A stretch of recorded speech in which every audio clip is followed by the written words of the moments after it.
당장 나가거라. 이 소금단지나 챙겨서 썩 나가란 말이다. 엄동설한 눈보라 속 만삭인 며느리는 시어머니가 던져준 항아리를 품에 안은 채 쫓겨납니다. 헌데 그 모진 고함 소리 뒤에는 피를 토하는 심정이 숨겨져 있었습니다. 과연 시어머니가 며느리에게 억지로 떠안긴 그 투박한 소금 항아리엔 무엇이 들어 있었을까요? 조선야담소를 찾아주셔서 감사합니다.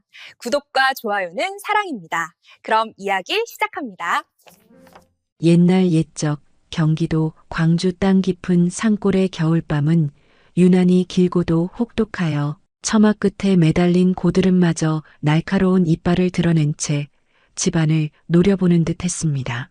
며느리 연지는 부르튼 손등을 호호 불어가며 업무를 녹이고 있었는데 만삭이 되어 남산만 해진 배가 거추장스러울 법도 하건만 그녀의 손놀림에는 잠시의 쉼도 없었습니다.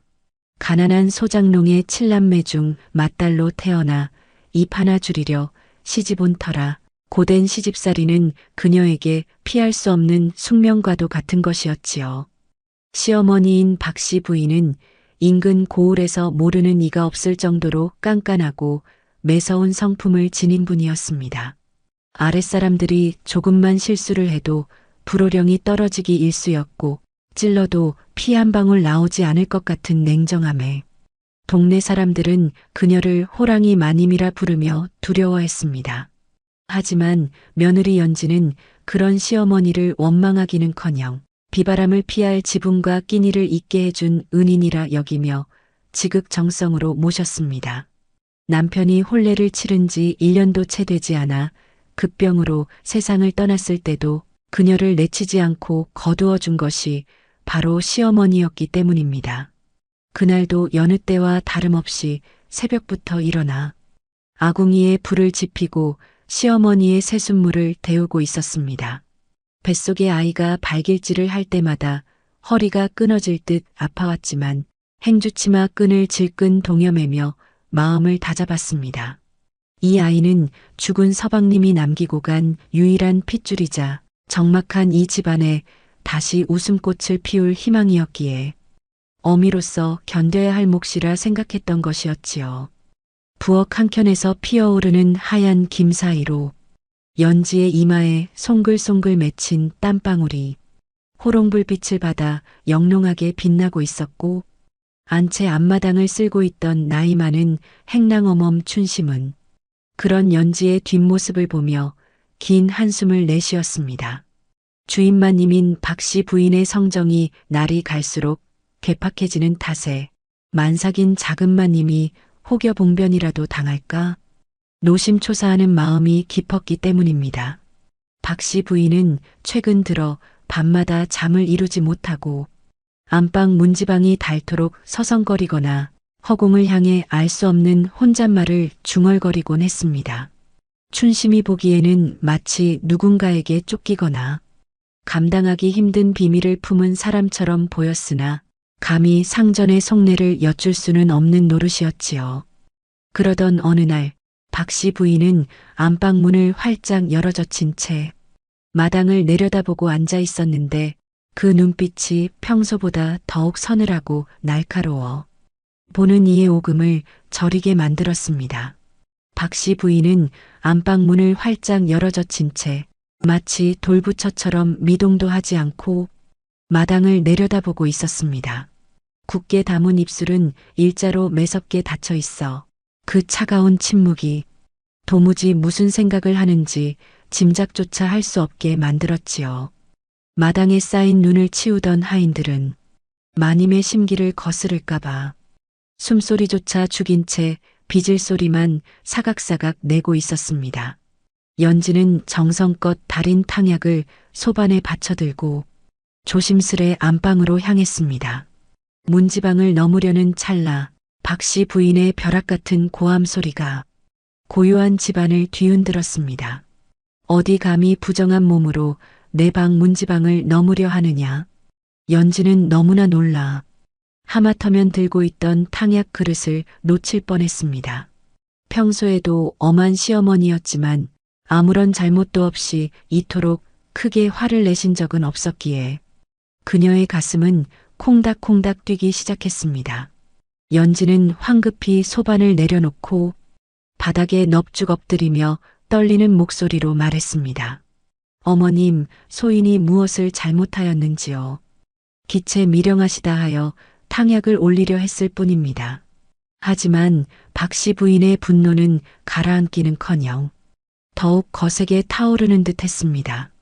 그녀는 자리에서 벌떡 일어나더니 연지가 가져온 탕약 그릇을 마당으로 냅다 집어던졌습니다. 쨍그랑하는 소리와 함께 검붉은 탕약이 하얀 눈밭 위로 흩뿌려졌고 깨진 사기 조각들이 사방으로 튀었습니다. 마당에 있던 하인들은 모두 하던 일을 멈추고 사색이 되어 그 광경을 지켜보았습니다. 꼴도 보기 싫다. 내가 들어온 뒤로 집안에 우환이 끊이지 않는구나.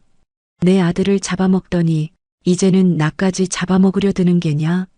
박씨 부인의 입에서 나온 말들은 비수가 되어 연지의 가슴을 후벼 팠습니다. 남편을 잃은 슬픔을 겨우 묻어두고 살아가던 연지에게 남편을 잡아먹은 여자라는 말보다 더 잔인한 형벌은 없었지요. 어머님, 억울합니다.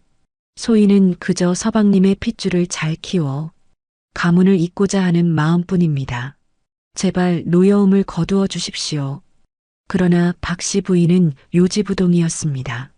그녀는 마치 귀신에라도 들린 사람처럼 눈을 부라리며 방구석에 놓여있던 굵은 소금 항아리를 집어들었습니다. 그리고는 엎드려 있는 연지의 머리 위로 하얀 소금을 사정없이 뿌려대기 시작했습니다. 재수 없는 것, 부정탄이 썩 꺼지거라. 내 눈에 흙이 들어가기 전에는 절대 이 집에 발을 들릴 생각도 말라. 굵은 소금이 연지의 얼굴과 목덜미를 때리고 지나갔지만 육체의 고통보다 더한 것은 믿었던 시어머니에게 버림받았다는 절망감이었습니다. 춘심이 보다 못해 마루 밑까지 달려와 무릎을 꿇고 애원했습니다. 마님, 고정하십시오. 밖은 살을 애는 엄동설안입니다. 하물며 작은 마님은 곧 해산을 앞둔 몸이 아닙니까? 지금 내쫓으시면 길바닥에서 얼어 죽습니다요. 닥쳐라. 내 놈도 한패가 되어 집안을 말아먹으려 작정한 게냐? 당장 끌어내지 않으면 너 또한 이 집에서 살 생각을 말거라. 박씨 부인의 서슬 펄언 호령에 춘심은 더 이상 입을 떼지 못하고 고개를 떨구었고 박씨 부인은 당장 나가라고 윽박질렀습니다. 그녀의 눈가에는 찰나의 순간 물기가 스쳐 지나갔으나 흩날리는 눈발에 가려 아무도 그 눈물을 보지 못했지요. 결국 연지는 옷가지 하나 제대로 챙기지 못한 채 대문 밖으로 떠밀려나게 되었습니다. 찢어진 고무신 사이로 들어오는 눈의 차가움이 발가락 끝에서부터 전신으로 퍼져나갔습니다. 굳게 닫힌 대문은 마치 거대한 성벽처럼 그녀와 시댁 사이를 가로막았고 담장 너머에서는 여전히 시어머니의 독설이 들려오는 듯 했습니다. 이 항아리나 가지고 꺼져라. 너에게 줄 것은 이 소금 한 독뿐이니 가서 굶어 죽든 얼어 죽든 내 알 바 아니다. 툭 하고 던져진 것은 아까 시어머니가 들고 있던 소금이 담긴 투박한 옹기 항아리였습니다. 항아리는 눈밭에 굴러 뚜껑이 열렸고 그 안에는 하얀 소금만이 가득 담겨 있었지요. 연지는 떨리는 손으로 항아리를 끌어안고 이것이 시집와서 받은 마지막 세간살이라 생각하니 기가 막히고 원통하여 눈물조차 나오지 않았습니다. 하늘에서는 굵은 눈송이가 펑펑 쏟아져 내려 연지의 혹겹 저고리 위로 야속하게 쌓여만 갔습니다. 갈 곳도 반겨줄 이도 없는 그녀가 발길을 옮길 수 있는 곳이라고는 마을 뒤편에 있는 성황당 고개뿐이었습니다. 무거운 몸을 이끌고 한 걸음 한 걸음 눈길을 헤쳐나가는 연지의 뒷모습은 금방이라도 눈보라 속에 파묻혀 사라질 듯 위태로워 보였습니다. 한편 대문 빗장을 걸어 잠근 박씨 부인은 그제야 참았던 숨을 토해내듯 주저앉았습니다. 그녀의 거친 손은 자신의 가슴을 쥐어뜯으며 소리 없는 통곡을 삼키고 있었습니다. 방금 전까지 표독스럽게 소리를 지르던 호랑이 마님은 온데간데 없고 자식을 사지로 내몬 어미의 처절한 슬픔만이 텅 빈 마당을 가득 채우고 있었습니다. 그녀가 춘심을 은밀히 불러 무언가 지시를 내린 것은 연지의 발자국이 눈에 덮여 보이지 않게 된 직후였습니다. 춘심아, 내 말을 명심해서 듣거라. 지금 당장 뒷산으로 돌아가 며느리 뒤를 밟거라. 들키지 않게 멀찍이서 지켜보되 혹여라도 짐승이 덤비거나 아이를 낳으려 하거든 목숨을 걸고 지켜야 한다. 박씨 부인은 품속에서 고이 접은 베넷저고리 한 벌을 꺼내 춘심의 손에 쥐어주었습니다. 그것은 밤마다 그녀가 남몰래 촛불 아래서 한 땀 한 땀 지어 만든 손주 녀석의 옷이었습니다. 춘심은 그제야 마님의 깊은 속내를 알아차리고 뜨거운 눈물을 흘리며 고개를 끄덕였습니다. 마님, 죽는 한이 있어도 작은 마님과 가문의 핏줄만은 꼭 지키겠습니다요. 춘심이 눈보라 속으로 사라진 뒤 박씨 부인은 다시 안방으로 돌아와 문을 걸어 잠갔습니다. 그리고는 장롱 깊숙한 곳에서 낡은 장부 하나를 꺼내어 펼쳤습니다. 그 장부에는 가문의 몰락을 예고하는 붉은 글씨들이 빼곡하게 적혀 있었는데 그것은 며칠 전 관아에서 은밀히 전해진 영모의 누명을 쓴 자들의 명단과 다름없었지요. 박씨 부인은 붓을 쥐었으나 사시나무 떨듯하는 손끝을 주체할 수 없었습니다. 그녀는 다른 한 손으로 자신의 손목을 꽉 붙잡고서야 겨우 붓끝에 검은 먹물을 적실 수 있었습니다. 내 비록 악한 시어미로 남을지언정 우리 집안의 핏줄만은 살려야겠다. 연지야, 부디 살아서 이 못난 어미를 용서치 말거라. 박씨 부인의 눈물 한 방울이 먹물 위로 떨어져 검게 번져갔습니다. 밤은 더욱 깊어지고 눈보라는 세상을 집어삼킬 듯 휘몰아치고 있었지만 대문 밖으로 이어진 연지의 발자국 위에는 이미 새로운 눈이 덮여 아무런 흔적도 남지 않게 되었습니다. 매서운 칼바람이 사너리를 휘감아 돌며 앙상한 나뭇가지들을 사정없이 흔들어대고 있었습니다. 연지는 무릎까지 차오르는 눈길을 헤치며 정처 없이 걷고 또 걸었으나 눈앞에 보이는 것이라고는 온통 하얀 설원과 검은 산그림자뿐이었습니다. 시어머니에게 쫓겨난 서름이 북받쳐 올랐지만 뱃속에서 요동치는 아이를 생각하면 자리에 주저앉아 울고 있을 여유조차 없었지요. 그녀는 품에 안은 소금 항아리가 마치 자신의 마지막 생명줄이라도 되는 양 꽁꽁 얼어버린 손으로 더욱 세게 끌어안았습니다. 발가락의 감각은 이미 사라진 지 오래였고 거친 숨을 내쉴 때마다 폐부 깊숙이 박히는 찬 공기가 그녀의 의식을 점점 흐릿하게 만들고 있었지요. 그때 희미한 달빛 아래 다 쓰러져가는 오두막 하나가 눈에 들어왔습니다. 지붕은 반쯤 무너져 내리고 벽에는 구멍이 숭숭 뚫려 있었지만 당장 눈보라를 피할 수 있는 곳은 그곳뿐이었습니다. 연지는 마지막 힘을 짜내어 오두막 안으로 들어가 젖은 집단 위에 몸을 뉘었는데 그 순간 참을 수 없는 산통이 허리를 끊어낼 듯이 밀려왔고 그녀의 입에서는 저절로 짐승 같은 신음소리가 터져나왔습니다. 아무도 없는 산중의 폐가에서 홀로 아이를 낳아야 한다는 공포가 추위보다 더 무섭게 그녀를 짓눌렀습니다. 아가야, 제발 어미를 살려다오. 연지는 식은땀을 비오듯 흘리며 흙바닥을 긁어댔습니다. 고통 속에서도 정신을 잃지 않으려 아랫입술을 꽉 깨물었으나 눈앞이 캄캄해지며 정신이 아득해지는 것은 어쩔 수 없었습니다. 바로 그때 낡은 문짝이 삐걱거리며 열리더니 누군가가 다급하게 뛰어들어왔습니다. 작은 마님, 정신 차리십시오. 접니다요. 행랑어멈 춘심이 왔습니다요. 어둠 속에서 나타난 것은 며칠 전부터 몰래 그녀의 뒤를 밟아온 행랑어멈 춘심이었습니다. 그녀는 머리에 이고 온 진보다리를 바닥에 내려놓고 황급히 마른 나뭇가지를 모아 불을 피우기 시작했습니다. 타닥타닥 타오르는 불꽃의 온기가 오두막 안을 채우기 시작하자 연지는 그제야 안도의 눈물을 흘리며 춘심의 옷자락을 생명줄인 양 꽉 붙잡았습니다. 춘심은 미리 준비해온 깨끗한 천과 끓인 물을 대령하며 소매를 걷어붙이고 능숙하게 삼파채비를 서둘렀습니다.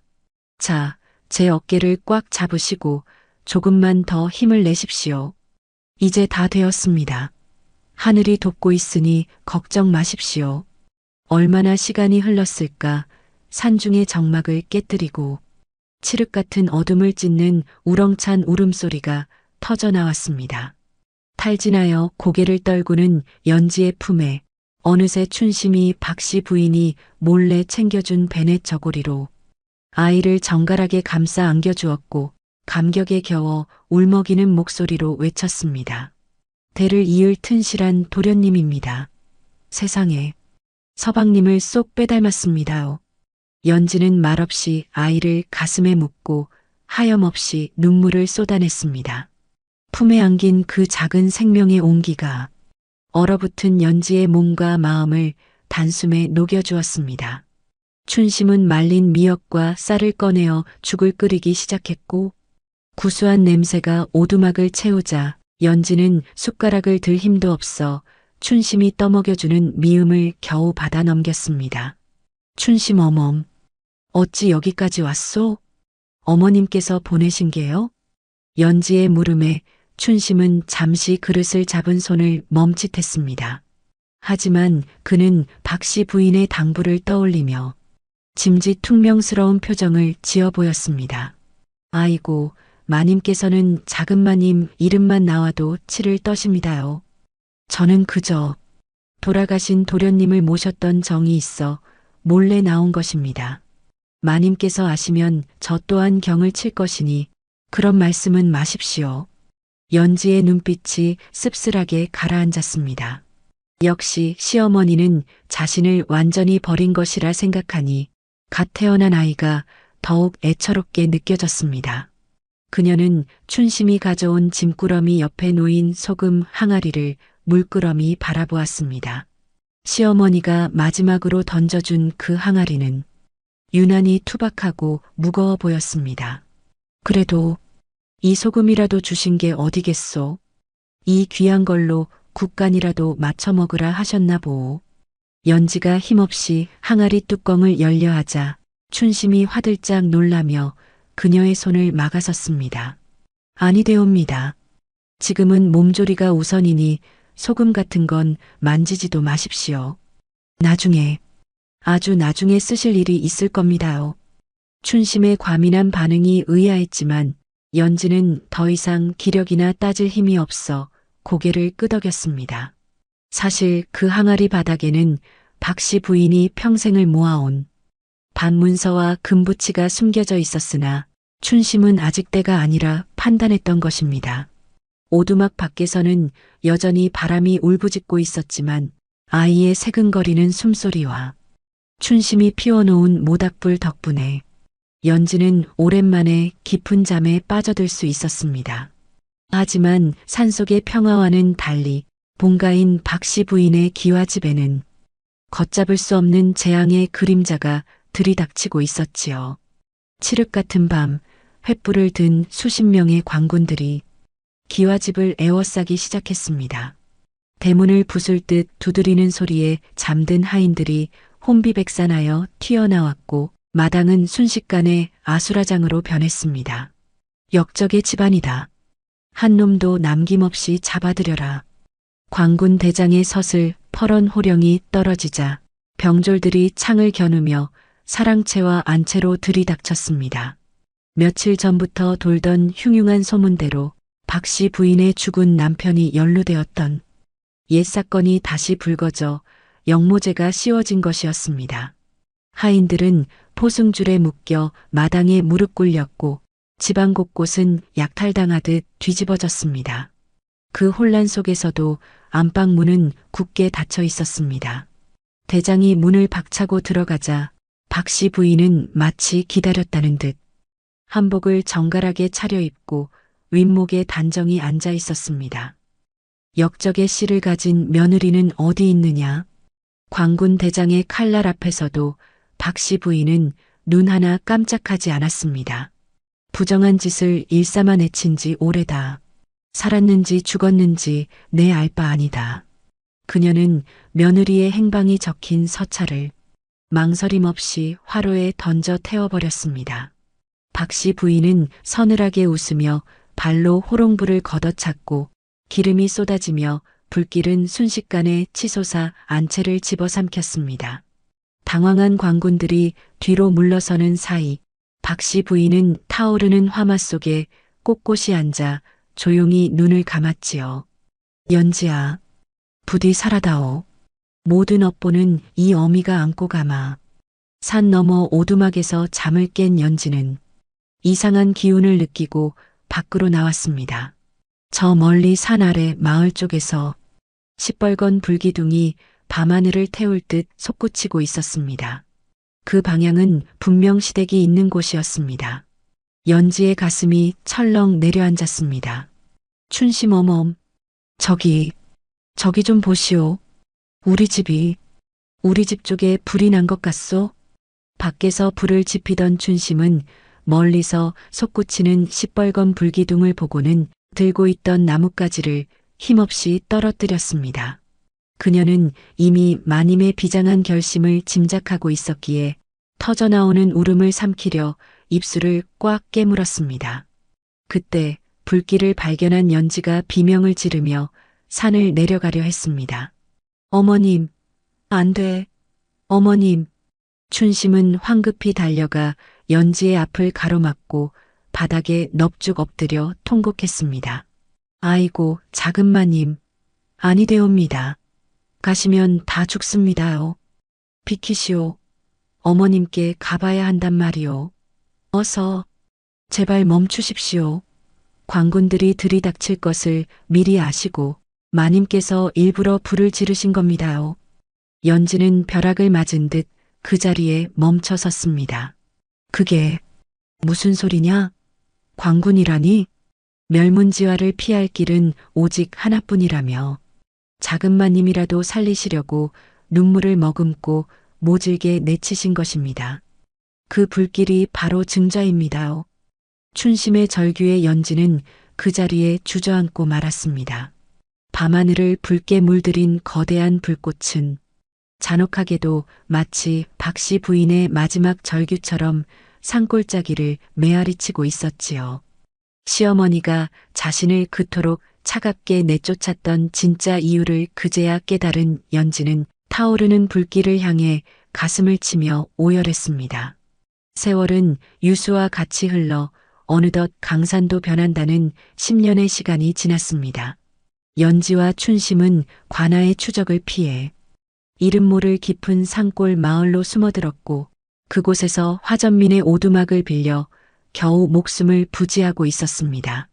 박 씨 부인이 목숨을 바쳐 지켜낸 아이는 돌석이라는 아명을 얻어 무럭무럭 자라났는데 비록 입은 옷은 남루하고 먹는 것은 거칠었으나 그 총명한 눈망울만은 예전 기와집 안방마님의 기계를 쏙 빼닮아 있었지요.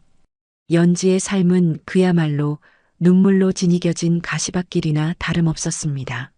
고운 비단신을 신었던 발은 논밭에 거친 흙바닥에 갈라져 피고름이 마를 날이 없었고 옷 같던 손은 남의 집 빨래와 허드렛 일을 도맡아 하느라 나무 껍질처럼 거칠어졌습니다. 하지만 육신의 고단함보다 그녀를 더욱 괴롭힌 것은 가슴 깊이 박힌 시어머니에 대한 죄책감과 사무치는 그리움이었습니다. 밤마다 잠든 아들의 얼굴을 쓰다듬으며 자신을 살리기 위해 매정하게 소금을 뿌리던 시어머니의 마지막 얼굴을 떠올리고 몸서리치곤 했습니다. 어머님, 어찌하여 홀로 그 불길 속에 남으셨습니까? 차라리 저를 데려가시지 어찌하여 저만 살려 이 모진 짐을 지게 하셨습니까? 방 한구석에는 10년 전 그 눈보라 치던 밤 춘심이 챙겨 나온 소금 항아리가 덩그러니 놓여 있었습니다. 그것은 시어머니의 가슴 아픈 사랑이 담긴 유일한 유품이었습니다. 연지는 그 항아리를 볼 때마다 밀려오는 슬픔을 감당할 수 없어 몇 번이나 깨부수려 했으나 그때마다 춘심이 기겁을 하며 말리는 통에 그저 애물단지처럼 구석에 처박아 두었던 것입니다. 춘심은 늙고 병들어 이제는 거동조차 불편해졌지만 여전히 그 항아리만큼은 먼저 간 주인을 모시듯 매일 닦고 또 닦으며 눈시울을 붉히곤 했습니다. 사단은 그날 해질녘에 터졌습니다. 마을의 유지이자 악독하기로 소문난 최참봉이 수하들을 이끌고 연지의 오두막을 들이닥친 것입니다. 최참봉은 이 마을의 땅과 소작권을 죄다 쥐고 흔드는 자로 가난한 소작농들의 고열을 짜내어 자신의 배를 불리는 탐욕스러운 인물이었습니다. 그는 뒷짐을 진 채 거만한 표정으로 오두막 마당에 들어서더니 다짜고짜 하인들을 시켜 널어놓은 빨래를 짓밟고 살림살이를 마당으로 집어던지게 했습니다. 여봐라. 밀린 도지를 갚을 생각은 않고 밤낮으로 궁상만 떨고 있구나. 당장 집안을 뒤져 돈이 될 만한 것은 죄다 가져오너라. 부엌에서 저녁을 짓던 연지가 소스라치게 놀라 뛰쳐나왔고 방 안에 있던 어린 돌석과 병든 춘심도 겁에 질린 채 마당으로 나왔습니다. 연지는 최참봉의 바짓가랑이를 붙잡고 애원했습니다. 나리, 제발 한 번만 봐주십시오. 이번 보릿고개만 넘기면 어떻게든 갚겠습니다. 아이가 보고 있습니다. 제발 이러지 마십시오. 하지만 최참봉은 가소롭다는 듯 연지를 발로 걷어찼고 최참봉의 눈에는 일말의 동정심도 보이지 않았습니다. 보릿고개 타령은 작년에도 하지 않았느냐. 내 인내심도 이제 바닥이 났다. 돈이 없으면 몸으로라도 때우든지 아니면 저 똘똘해 보이는 아들놈을 내 집에 종으로 보내거라. 그 말은 연지에게 청천벽력과도 같았습니다. 눈에 넣어도 아프지 않을 금쪽 같은 아들을, 그것도 양반 가문의 핏줄을 종으로 팔아넘기라니 이는 죽음보다 더한 모욕이자 공포였습니다. 연지는 찢어지는 비명을 지르며 아들을 품에 끌어안았습니다. 안 됩니다. 차라리 저를 죽이십시오. 제 자식은 절대로 안 됩니다. 그때 조용히 상황을 지켜보던 돌석이 최참봉 앞으로 성큼성큼 걸어나갔습니다. 10살 아이답지 않은 당당한 기세에 최참봉마저 잠시 멈칫할 정도였습니다. 돌석은 또랑또랑한 목소리로 외쳤습니다. 어르신, 비록 저희가 가난하여 빚을 졌으나 사람을 물건 취급하는 것은 법도에 어긋나는 일입니다. 기한을 주시면 제가 나무를 해서라도 반드시 갚을 것이니 어머니를 괴롭히지 마십시오. 이 녀석 보게 싹수가 노란 놈이 제법 입을 놀리는구나. 내 놈이 글이라도 배웠던 게냐? 최참봉은 비릿한 웃음을 흘리며 돌석의 팔을 거칠게 낚아챘습니다. 이 녀석 제법 쓸만하게 생겼구나. 빚 대신 이놈을 데려가 우리 집 마당쇠로 부려야겠다. 보통 아이라면 자지러지게 울었을 상황. 하지만 돌석은 최참봉의 손을 뿌리치며 서슬 퍼런 눈빛으로 그를 올려다보았습니다.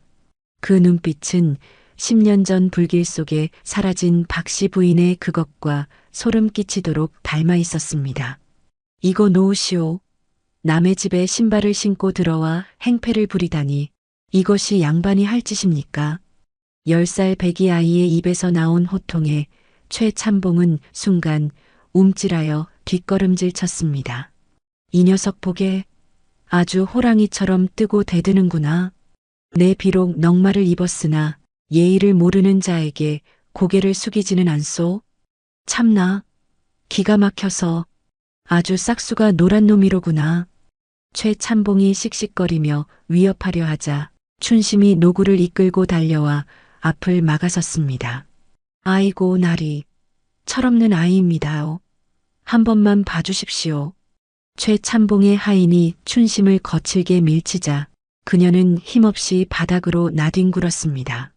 연지가 사색이 되어 달려왔지만 최참봉의 눈에는 이미 마당 구석에 낡은 항아리가 들어와 있었습니다. 내 놈들이 아주 쌍으로 나를 능멸하는구나. 저것이라도 깨버려야 속이 시원하겠다. 최참봉이 지팡이를 높이 들어 항아리를 내리치려는 순간 바닥에 쓰려져 있던 춘심이 쏜살같이 기어가 온몸으로 항아리를 덮쳤습니다.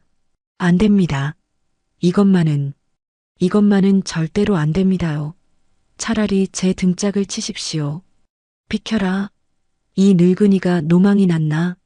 고작 저 따위 낡은 항아리가 뭐라고. 최참봉이 지팡이로 춘심의 등을 쿡쿡 찌르며 위협했지만 춘심은 항아리를 끌어안은 팔을 절대 풀지 않았습니다. 마치 자신의 목숨보다 더 귀한 것을 지키려는 듯 했습니다. 그 모습을 본 연지는 가슴이 미어지는 듯 했습니다. 10년간 친정 어머니처럼 의지해온 춘심이 고작 저 쓸모없는 소금 항아리 때문에 험한 꼴을 당하고 있는 현실이 너무나 원통하고 비참했기 때문이었지요. 독한 것들 같으니라고. 내일 날이 밝는 대로 돈을 마련해 오지 않으면 그땐 정말로 저 건방진 놈을 끌고 갈 것이다. 알겠느냐? 최참봉 일행이 사라지자 돌석은 분한 듯 입술을 깨물며 쓰러진 춘심을 부축했습니다. 최참봉 일당이 폭풍처럼 휩쓸고 지나간 오두막에는 무거운 정막과 춘심의 거친 신음소리만이 남았습니다. 연지는 넋이 나간 사람처럼 멍하니 바닥에 주저앉아 있었고 돌석은 분함을 이기지 못한 듯 입술을 꽉 깨문 채 주먹을 부들부들 떨고 있었습니다. 비록 어린하지만 그 눈에는 두려움보다 힘이 없어 당했다는 억울함이 가득했습니다. 밤이 깊었으나 아무도 잠을 이룰 수 없었습니다. 연지는 찢어진 옷매무새를 추스르고 힘겹게 물을 떠와 춘심의 상처를 닦아주었습니다. 어멈, 괜찮은가? 미련하게 항아리는 왜 감싸서 이 사단이 났어? 춘심은 가쁜 숨을 몰아쉬며 떨리는 손으로 연지의 손을 덥석 잡았습니다. 그녀의 눈빛은 기이할 정도로 맑고 또렷하게 빛나고 있었습니다. 작은 마님, 이제 때가 된 것 같습니다요. 어멈, 그게 무슨 소리요? 정신 좀 차려보시오.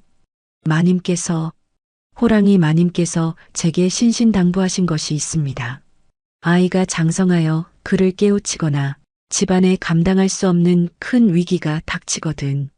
그때 그 항아리를 열어보라 하셨습니다요.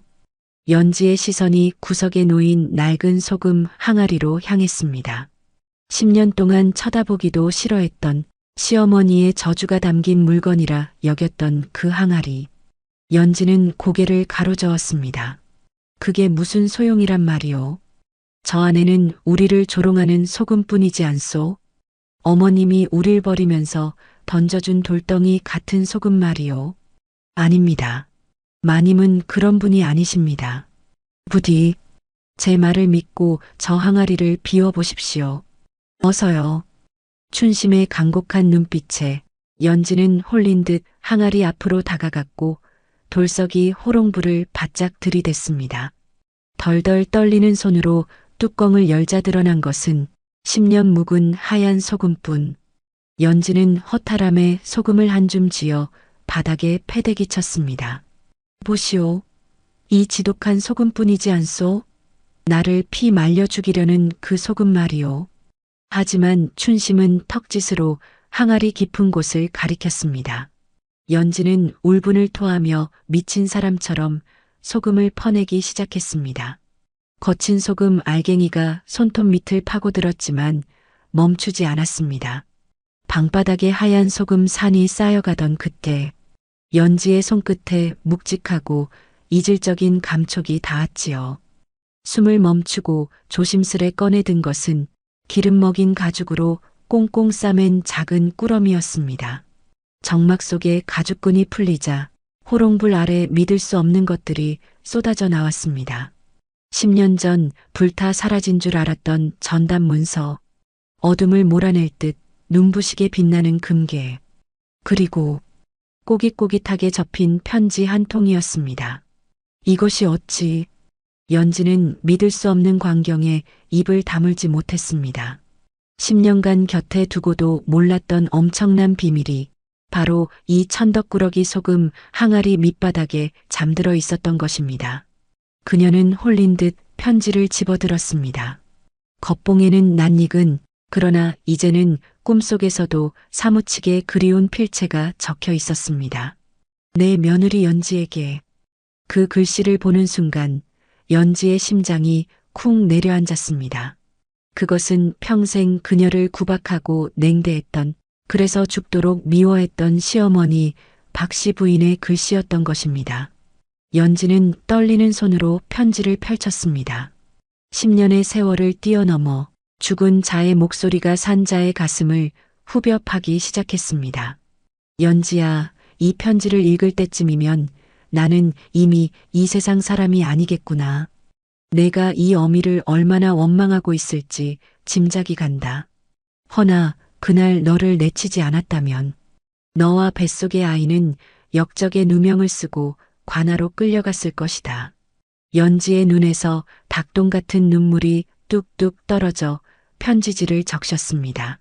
내 비록 악독한 시어미로 기억될지언정 너희만은 살려야 했다. 이 재물은 내가 평생을 바쳐 모은 것이니 부디 이것으로 아이를 훌륭히 키워다오. 그리고 모진 어미를 용서치 말거라. 부디 행복하거라, 내 딸아. 연지는 편지를 가슴에 끌어안고 바닥을 치며 오열했습니다. 소금 항아리는 저주가 아니라 축복이었으며 매몰찬 호통은 그녀를 살리기 위한 어미의 피 끓는 사랑이었음을 10년이 지나서야 깨닫게 된 것입니다. 춘심은 그제야 안도한 듯 평온한 미소를 지으며 스르르 눈을 감았습니다. 하지만 슬픔에 잠길 겨를도 없이 밖에서 인기척이 들려왔습니다. 최참봉이 두고 간 감식꾼들이 오두막 주위를 서성이고 있었던 것입니다. 연지는 퍼뜩 정신을 차렸습니다. 이 많은 재물을 들키는 날에는 목숨을 부지하기 어려울 것이 뻔했습니다. 게다가 내일 아침이면 최참봉이 들이닥칠 터였습니다. 연지는 눈물을 닦고 결연한 표정으로 일어났습니다. 그녀의 눈빛은 더 이상 매맞고 쫓겨나던 나약한 며느리의 것이 아니었습니다. 그것은 10년 전 가문을 지키기 위해 불길 속으로 뛰어들었던 호랑이 마님 박씨 부인의 눈빛과 꼭 닮아 있었습니다. 그녀는 돌석의 어깨를 단단히 잡고 말했습니다. 돌석아, 잘 듣거라. 우리는 죄인의 자식이 아니다. 너는 뼈대 있는 양반 가문의 장손이다. 이제 우리가 누구인지 저들에게 똑똑히 보여줄 때가 되었다. 바람이 거세게 불어와 문풍지를 흔들었지만 연지는 항아리에서 나온 문서를 품에 깊이 갈무리하며 어둠 속에서 조용히 그러나 무섭게 빛나는 눈으로 아침을 기다리기 시작했습니다.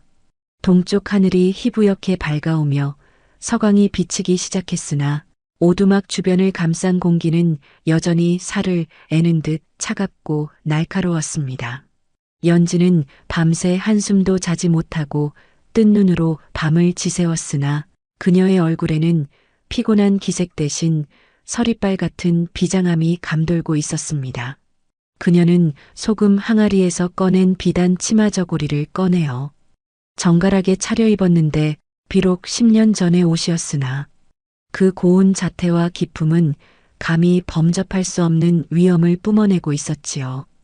갓쓴 양반의 태가 나는 돌석이 어머니의 뒤를 든든하게 지키고 서 있는 모습이 마치 전장에 나가는 장수와도 같았습니다.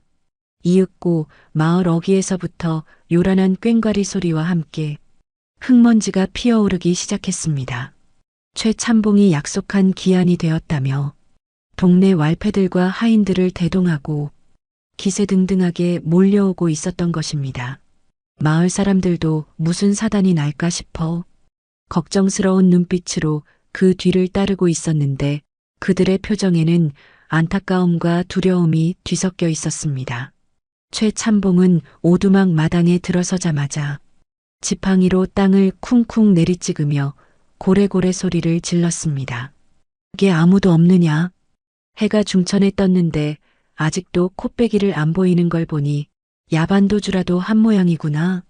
여봐라, 당장 문을 부수고 들어가 저것들을 끌어내라. 하인들이 몽둥이를 들고 오두막 문을 박차려는 찰나 낡은 방문이 활짝 열리며 연지가 천천히 걸어 나왔습니다. 흑투성이 무명옷 대신 은은한 옥색 비단 저고리를 입고 쪽진 머리에 은비녀를 꽂은 그녀의 등장에 왁자지껄하던 마당은 찬물을 끼얹은 듯 일순간 정적에 휩싸였습니다. 그 모습이 어찌나 고고하고 당당하던지 최찬봉조차 헛기침을 하며 뒷걸음질 칠 정도였습니다. 어디서 남의 비단옷을 훔쳐 입고 와서 행세인계냐? 최찬봉이 짐짓 큰 소리를 쳤지만 연지는 눈 하나 깜짝하지 않고 그를 똑바로 응시했습니다. 그 서늘한 눈빛은 10년 전 가문을 위해 불길 속으로 사라졌던 시어머니 박씨 부인의 기백을 소름 끼치도록 닮아 있었습니다. 최찬봉, 함부로 입을 놀리지 마시오. 연지의 나지막한 호령에 좌중이 얼어붙었습니다. 나는 엄연한 이 나라 사대부 가문의 며느리이자 지금 자네가 밟고 서 있는 이 땅의 주인이요. 뭐라? 내가 실성을 해도 단단히 했구나. 화전민 주제의 땅 주인이라니 지나가던 개가 웃을 노릇이다. 최찬봉은 배를 잡고 킬킬거렸으나 뒤따르던 하인들은 감히 따라 웃지 못했습니다.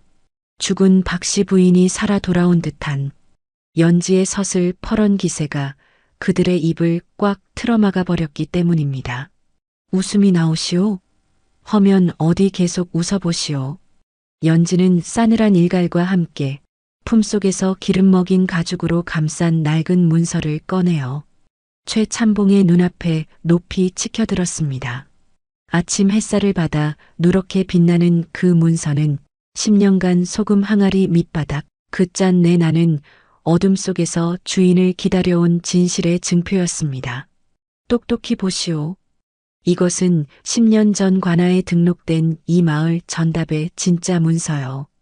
당신이 내 땅을 무단으로 점거하고 소작료를 뜯어간 도둑이라는 증거란 말이오. 그 말에 최찬봉의 안색이 흑빛으로 변했습니다. 그는 10년 전 박씨 부인의 집안이 영모로 몰려 멸문지화를 당했을 때 혼란을 틈타 문서가 없는 땅들을 자신의 것으로 위조하여 가로챘던 것입니다. 그는 떨리는 손으로 지팡이를 고쳐 잡으며 억지를 부리기 시작했습니다. 저것은 가짜다. 역적의 집안 물건이니 보나 마나 휴지 조각일 터. 최찬봉은 식은땀을 흘리며 악을 썼습니다.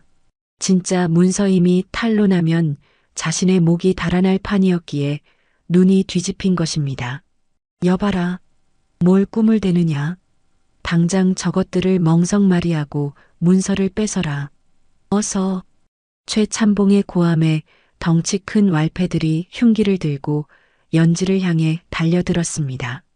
어린 돌석이 두 팔을 벌려 어머니 앞을 막아서려 했으나 장정들을 당해내기엔 역부족인 절체절명의 순간이었습니다. 멈춰라. 마른 하늘의 날벼락 같은 우렁찬 호령 소리가 마당을 뒤흔들었습니다. 그 누구도 저 부인에게 손끝 하나 대지 마라. 홍색 관복을 입은 사또가 포졸들을 이끌고 위풍당당하게 들어섰습니다. 포졸들은 순식간에 왈패들을 포위하여 무릎 꿇렸고 서슬 퍼런 공권력 앞에 기고만장하던 최찬봉은 사색이 되어 그 자리에 털썩 주저앉고 말았습니다. 사실 이 모든 것은 행랑어멈 춘심의 마지막 기적이었습니다. 간밤에 연지가 뜬 눈으로 밤을 지새우며 넋을 잃고 있는 사이 춘심은 잠시 바람 좀 쐬고 오겠다는 핑계를 대고 밖으로 나갔던 것입니다. 그녀는 피투성이가 된 몸을 이끌고 십리박 관아까지 죽으림을 다해 기어갔고 주인의 억울함을 호소한 뒤 관아 마당에서 실신하고 말았습니다. 사또는 연지 앞으로 다가와 정중히 허리를 굽혔습니다. 부인, 늦게 와서 송구하옵니다. 그는 과거 연지의 시아버지에게 큰 은혜를 입었던 인물이었습니다. 연지가 떨리는 목소리로 물었지요. 사또나리, 저희는 역적의 가족입니다. 어찌하여 저희를... 그러자 사또가 안타까운 눈빛으로 대답했습니다. 부인, 산속에 숨어 사시느라 아직 기별을 듣지 못하신 게로군요.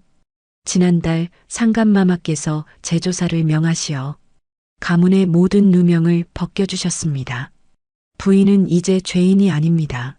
떳떳한 사대부가의 안방마님이십니다. 그 말에 연지는 다리에 힘이 풀려 비틀거렸습니다. 지옥 같았던 10년의 세월이 주마등처럼 스쳐 지나갔습니다. 사또는 연지가 내민 문서를 건네받아 꼼꼼히 살핀 후 고개를 끄덕였습니다. 틀림없군. 이것은 관인이 찍힌 진본이요. 박씨 부인께서 가문의 멸망을 예감하고 훗날을 위해 미리 빼돌려 두셨던 것이 분명하오. 이 땅의 주인은 마땅히 연지 부인과 저 아이의 것이오. 사또의 판결이 내려지자 마당은 술렁이기 시작했습니다. 최참봉은 사시나무 떨듯 떨며 사또의 바짓가랑이를 붙잡고 애원했습니다. 사또나리, 저는 몰랐습니다요. 제발 목숨만은... 내 이놈, 죄 없는 양반을 능멸하고 남의 땅을 가로채려 한 죄, 결코 가볍지 않다. 여봐라, 저자를 당장 하옥하라. 내 친히 그 죄를 엄히 물을 것이다. 연지는 굵은 소금 한 줌을 쥐고 최참봉 앞으로 다가갔습니다.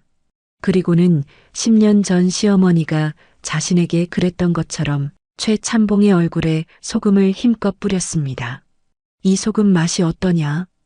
이것은 내 놈이 10년간 우리 모자에게 흘리게 한 피눈물의 맛이다. 하얀 소금 가루가 최참봉의 얼굴을 뒤덮자 그는 따가움과 수치심에 비명을 질렀습니다. 연지는 끓어오르는 감정을 억누르며 차갑게 일갈했습니다. 내 시어머님께서는 가문을 지키기 위해 당신 같은 몰입애들의 칼날 앞에서 스스로 불길을 택하셨다. 헌데 너는 남의 불행을 틈타배를 불리고 그 핏줄마저 노예로 삼으려 했으니 금수만도 못한 놈이다.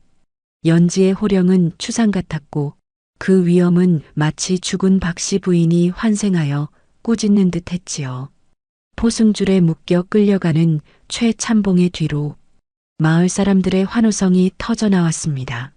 그동안 최참봉의 횡포에 시달렸던 사람들은 연지와 돌석에게 달려와 엎드려 절을 하며 눈물을 흘렸습니다. 작은마님, 몰라 뵙고 죄송합니다요. 이제 살았습니다. 정말 장하십니다. 연지는 몰려든 사람들 사이에서 병든 춘심을 부축해 일으켰습니다. 춘심은 흐르는 눈물을 주체하지 못하고 연지의 손등에 얼굴을 묻었습니다. 마님, 보고 계십니까? 작은 마님께서 우리 도련님을 지키셨습니다. 연지는 하늘을 올려다보았고 맑게 갠 파란 하늘 위로 10년 전 흩날리던 눈발 속에 감추어졌던 시어머니의 미소가 구름처럼 피어오르는 듯 했습니다. 그녀는 가슴속에 품고 있던 시어머니의 편지를 다시 한번 꽉 쥐었습니다. 그제야 연지는 모든 것을 이해했습니다. 엄동설 안에 만삭의 며느리를 모질게 내쫓았던 시어머니의 비정함은 실은 멸문지화의 붉은 불길 속에서 핏줄 하나라도 보존하기 위한 뼈를 깎는 지혜이자 위대한 사랑이었음을, 마치 귀한 것이 썩지 않도록 소금을 치듯 어머니는 며느리와 손자에게 모진 시련을 입혀 살려내신 것이었습니다. 가자, 돌석아. 우리의 집으로. 연지는 아들 돌석과 행랑어멈 춘심의 손을 꽉 잡았습니다. 그리고는 잡초만 무성하게 우거진 폐허, 하지만 이제는 당당히 되찾은 자신의 집터를 향해 힘차게 발걸음을 옮겼습니다.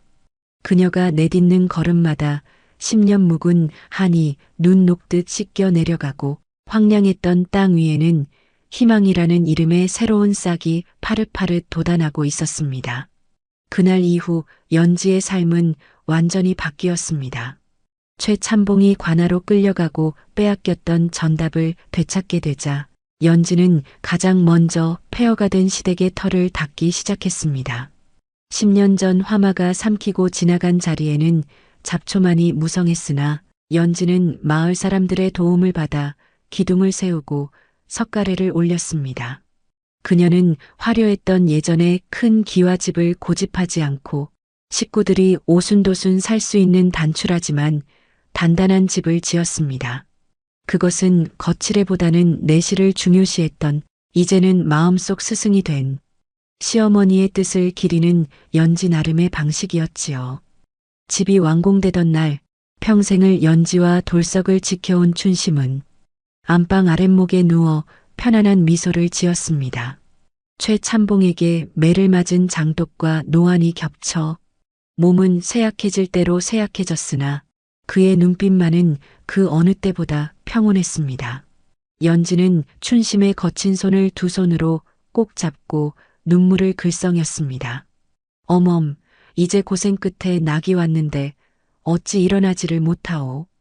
따뜻한 밥 한 끼 제대로 대접하지 못했는데. 춘심은 흐릿한 눈으로 천장을 바라보며 힘겹게 입을 열었습니다. 작은 마님, 저는 여한이 없습니다요. 마님께서 계신 곳으로 가서 도련님이 장성하신 모습을 전해드릴 것입니다. 부디 만수무강하십시오. 그날 밤 춘심은 마치 깊은 잠에 들듯 조용히 숨을 거두었습니다. 연지는 춘심을 양지바른 언덕에 묻어주고 그를 단순한 하인이 아닌 집안의 어른으로 모셔 제사를 지내주었습니다. 핏줄로 이어진 인연은 아니었으나 고난의 세월을 함께 건너온 그 의리야말로 무엇보다 진한 천륜이었음을 연지는 가슴 깊이 새겼던 것이었지요. 세월은 유수와 같이 흘러 어느덧 돌석이 약관의 나이가 되었고 어머니의 엄격한 가르침과 타고난 총명함으로 학문의 정진한 돌석은 마침내 과거에 급제하여 금이 환영하게 되었습니다. 마을 어귀에는 청사초롱이 내걸리고 풍악이 울려 퍼졌으나 돌석은 관복을 입은 채 곧장 집 뒤편에 마련된 사당으로 향했습니다. 그곳에는 박씨 부인의 위패와 함께 10년 전 연지가 품에 안고 나왔던 그 투박한 온기, 소금 항아리가 모셔져 있었습니다. 돌석은 항아리 앞에 큰 절을 올리고 어머니 연지를 향해 공손히 고개를 숙였지요. 어머니, 할머님의 깊은 뜻과 어머니의 희생 덕분에 오늘의 제가 있을 수 있었습니다. 백성의 고열을 짜내는 탐관오리가 아닌 할머님처럼 사람을 살리는 목민관이 되겠습니다. 연지는 늠름하게 자란 아들의 어깨를 감싸 안으며 하염없이 눈물을 흘렸습니다. 그녀의 손은 이제 거친 밭일로 마디가 굵어졌지만 아들의 눈에는 세상 그 어떤 비단보다 고운 어머니의 손이었습니다. 오냐, 장하다 내 아들. 내 할머니께서도 하늘에서 너를 보며 기뻐하실 게다. 이 소금 항아리를 보거라. 겉은 투박하고 속은 짰으나 결국 우리를 썩지 않게 지켜준 것은 바로 이 안에 담긴 소금 같은 마음이었다. 연지는 아들의 손을 이끌고 사당 밖으로 나와 밤하늘을 올려다보았습니다. 둥근 보름달이 모자의 머리 위를 환하게 비추고 있었는데 그 달빛이 마치 박씨 부인의 인자한 미소처럼 느껴져 마음이 따뜻해졌습니다. 연지의 거친 손등에 주름이 하나둘 깊어질 즈음 그녀는 마을 사람들에게 덕망 높은 어른으로 존경받으며 평온한 노후를 보내고 있었습니다. 그녀는 종종 손주들을 무릎에 앉히고 옛 이야기를 들려주곤 했는데 그 이야기의 끝은 언제나 그 소금 항아리에 관한 것이었지요. 그 안에는 단순히 집안을 일으킬 재물만 들어있던 것이 아니었습니다. 그것은 자식을 살리기 위해 스스로 악역을 자처했던 어미의 피눈물이었으며 썩어가는 세상 속에서도 가문의 정신을 지키고자 했던 방부제와도 같은 사랑이었습니다. 옛말에 사랑의 매는 뼈를 깎고 미움의 떡은 살을 찌운다 하였습니다. 박 씨 부인은 당장에 달콤한 떡 대신 뼈를 깎는 아픔을 주었으나 그것이 결국 며느리와 손주를 살리고 가문을 다시 일으키는 걸음이 되었습니다. 진정한 사랑이란 때로는 상대방이 원망할지라도 그를 위해 가장 험한 길을 대신 걸어주는 용기라는 것을 이 소금 항아리의 전설은 우리에게 보여줍니다.